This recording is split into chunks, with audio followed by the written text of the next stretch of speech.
जो कि हरियाणा के एक छोटी से गांव से बिलोंग करती थी।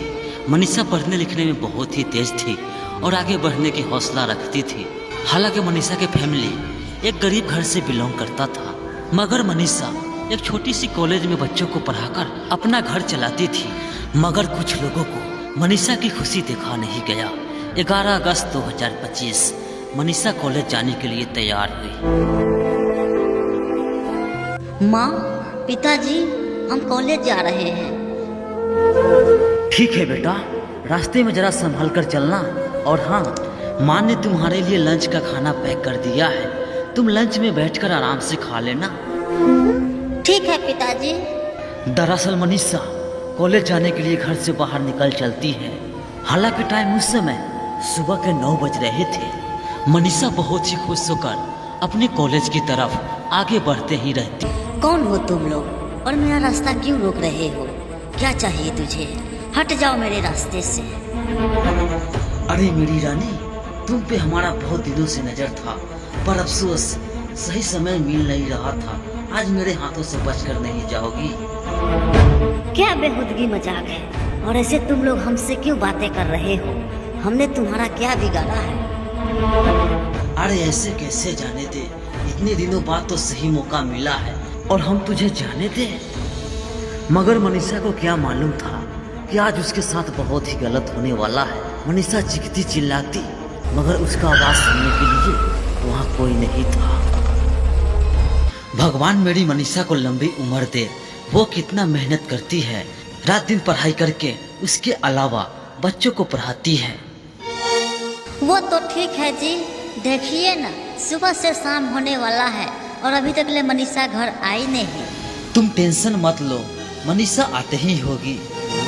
हालांकि अपने बच्चों को लेकर माता पिता को टेंशन हो ही जाता है जब उसका बच्चा समय से घर नहीं आता है। छोड़ दो मुझे, हमने तुम्हारा क्या बिगाड़ा है, प्लीज। अरे ऐसे कैसे छोड़ दे? पहले हम तुम्हारे जिस्म से खेलेंगे, उसके बाद थोड़ा थोड़ा करके काटेंगे। सुनते हैं जी, क्या हुआ? मनीषा अभी तक घर आई नहीं। हमने तो बहुत कोशिश किया उससे ढूंढने का, मगर वो मुझे कहीं मिली नहीं।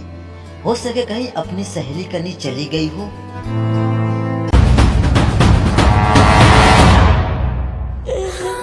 मुझे छोड़ दो, मुझे घर जाने दो प्लीज।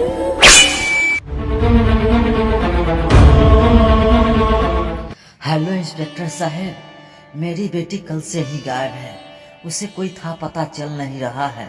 अरे तुम्हारी बेटी कल से गायब हो या परसों से, मुझे क्या?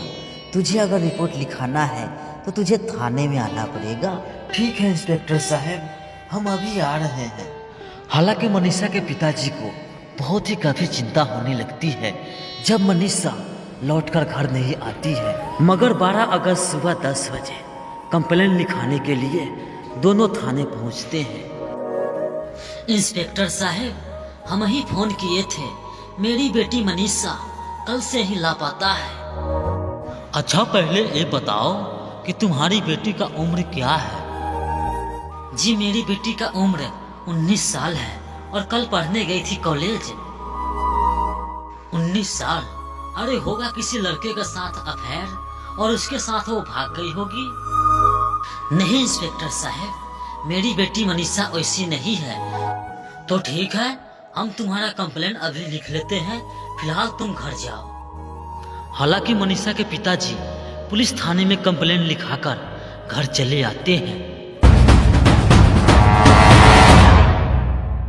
तभी एक गांव के व्यक्ति सुबह सुबह अपने खेतों में जा रहा था और उसने देखा कि एक बॉडी वहां पे पड़ा हुआ था और उसने मन ही मन सोचने लगा, ये तो हमारे ही गांव की लड़की है। उसे देखकर वो हैरान हो गया। उसे समझ में न आ रहा था कि आखिर ये सब किया किसने है, और वहां से दौड़ते दौड़ते उसके माता पिता के पास आया। अरे बहन, हमने देखा है कि मनीषा की बॉडी उस जंगल में पड़ा हुआ है, उसे बेरहमी से किसी ने मार दिया है। हमें तो ये समझ में नहीं आ रहा है कि आखिर ये सब किया किसने है। और इतना बात सुनते ही मनीषा के माता पिता को पैरों तले जमी खिसक जाता है और गांव वालों को इकट्ठा करके मनीषा के पास पहुंचते हैं